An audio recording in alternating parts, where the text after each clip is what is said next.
Now, you are all in the head down, full steam ahead mode. It is right before GA. You are fielding lots of issues, putting out fires, trying to double check, troubleshooting last minute issues. What kinds of things can you expect to be dealing with right now? And how do you handle it? Email Deborah. A lot of breathing. Again, that email is youth@uua.org. Yeah, and even if Deborah can't fix it, it's good for her to be in the loop.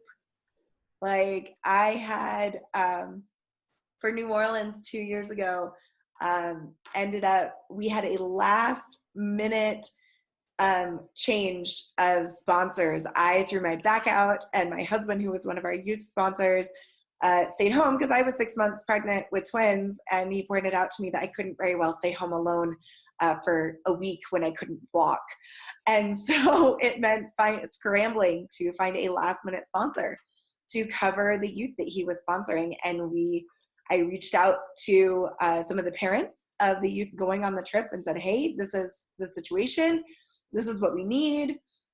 And had a parent step up, and because it was a medical emergency, was able to, get tickets refunded, get the UUA to refund, or I think they just transferred the registration cost to our new registrant. But getting Deborah in the loop with all that, and it was kind of a emergency email of like, oh my gosh, this thing happened and I don't know who I need to talk to, but please, please, please, can you help? And there was a great amount of facilitation that happened to then get in touch with the right people for the registration, get a last minute, name badge ready so that then when they showed up 2 days later, this was 2 days before they were leaving for the trip, the UUA side was taken care of, calling hotels, changing that, getting airplane tickets figured out. And in the end, it all worked. And I feel like there's almost always a way to make it work. But it was a crazy kind of 36 hours there, getting it all worked out and getting new forms signed, because we had to have new sponsor forms indicating the new sponsor for those youth. And the other challenge that you have if you have a sponsor drop out is that a new sponsor must be staying in the same hotel. Yes. Where the youth that they're sponsoring is staying. And that can be a challenge, trying to find them an extra room or trying to find someone who's staying in that hotel who can be a sponsor. A lot of people contact us saying, help, can you find us a sponsor? And unfortunately, we're just not able to do that, as you can well imagine, because of general liability concerns. But we can give you some advice about how you might be able to find a sponsor. But yeah, that's a challenge. That's a scramble. Does anybody else have any ideas about, things you've dealt with at the last minute? Well, one of the things I dealt with at the last minute when we were going to New Orleans is that we had planned on walking and using public transportation, and a tropical storm came in. And so we had to last minute rent a van and figure out those logistics. And that's not as difficult as replacing a sponsor, but it still required, it was fundraising we hadn't planned on, money we hadn't planned on spending, which we then, figured it out on the back end, but we just had to trust it was going to happen. So. What kinds of things are saved till the last minute that you need to work on? One of the final pieces that I always have to do before getting on that plane or, meeting everybody is because we include food money as part of our fundraiser budget. If I have youth who ended up, the parents paid out of pocket for the registration, and so for whatever reason, the food money ends up coming out of the pot of money that the church is holding, that was the fundraiser money, is going and getting a check from my administrator for the total amount of all the food money for everybody, going to the bank and cashing the check, and then separating it out into little envelopes and handing them their envelope with their, basically per diem, right? Their food budget for the week, and saying, okay, so this is your money and I need this envelope back with either the money or receipts, money and or receipts that equal the same amount that I'm giving you right now. But that's always one of those last final steps, is going to the bank and getting the cash. I've also found it helpful to have on hand some rolls of quarters and change, because occasionally you'll be places like for parking or whatnot that you still require good old-fashioned coins. So I like to keep different cash on hand in different denominations for parking lots, parking meters, things like that. I know when we went to New Orleans, we took a trolley ride to the French Quarter, and the fare per youth was $1.25, exact change only. So we were trying to, figure out who had what money and what denominations and make all that work. So definitely something that I found useful. That's a great suggestion. Bring hard copies of all your paperwork. Yes. All your Yes. predictions And make sure everyone's checked in for their flight. Yes, details. Also, insurance cards. You want to make sure you've got both sides copied and have those just in case. Mhm. Have them, you don't need them. That's what I always say. Yeah. What kind of experience, personal experience, professional experience can a religious educator or youth coordinator expect to have leading a group of youth to GA? What's it like for you? Definitely different. Yeah, that's what I was going to say. It's definitely different than if you're going by yourself simply for your own professional edification and development and social time. Going as a youth sponsor or trip coordinator is definitely different. Mhm. I don't think it's any less rewarding, but it is rewarding in different ways. I would definitely say, it would depend on how large your group is and who you're taking. But with that disclaimer aside, going as a youth sponsor, I personally set aside any expectations that I'll have of being able to go to the workshops I want to or anything like that.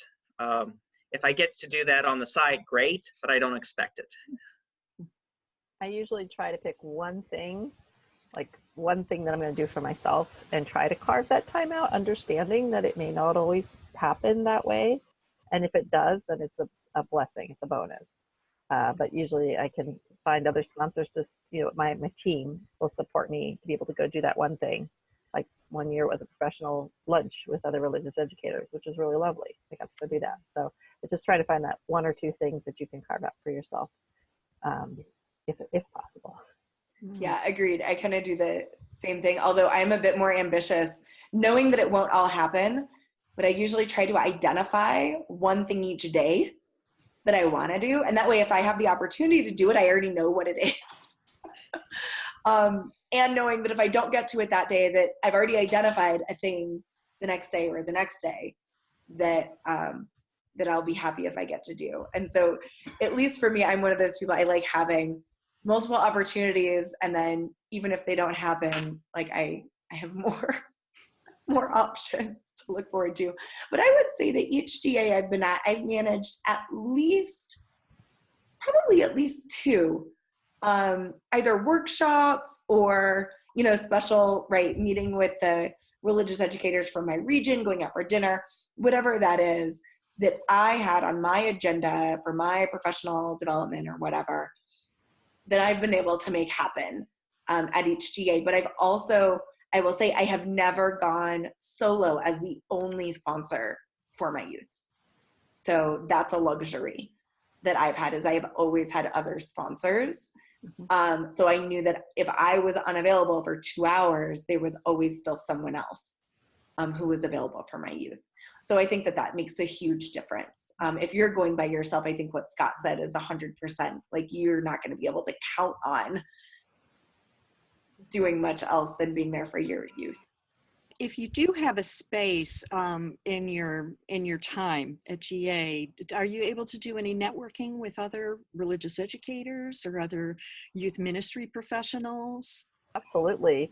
Especially like in the corners of Youth Caucus space or wherever things are happening with the youth, there's always, adults and sponsors and religious educators around that you can connect in with. And I find that very valuable. It's not always planned. It just happens. Yeah, I agree. Some of those spontaneous meetups end up being the most fruitful, fantastic things. But yeah, I somehow always manage to meet new people, make new connections that are just so incredibly valuable to me professionally. I would agree that the spontaneous I have found it to be more fruitful than the so-called organized and planned. It's been my experience. It varies from year to year. oftentimes the workshops, some years, there's better options for youth professionals and DREs than others. But the spontaneous things have always, to me, felt more genuine and more likely to yield a longer term resource or connection. From our end, UUA Youth Ministry staff, it is such a thrill for us to be able to meet all of you. So many of you we email with and we have phone calls, but it's wonderful to put a face to a name or an email address. And it's great to connect with you and to share ideas and experiences and have opportunities like this where we can come together to put together a resource that's going to be really helpful for so many other people. In the process of putting together this video, we've already received questions that we've answered here. So we're really thankful for your generosity in providing your experience and your expertise in bringing youth to GA. Thank you. Absolutely, our pleasure. Thank you. It was really fun. And we'll see you at GA. Yes. See you then. Bye. Thank you. Bye.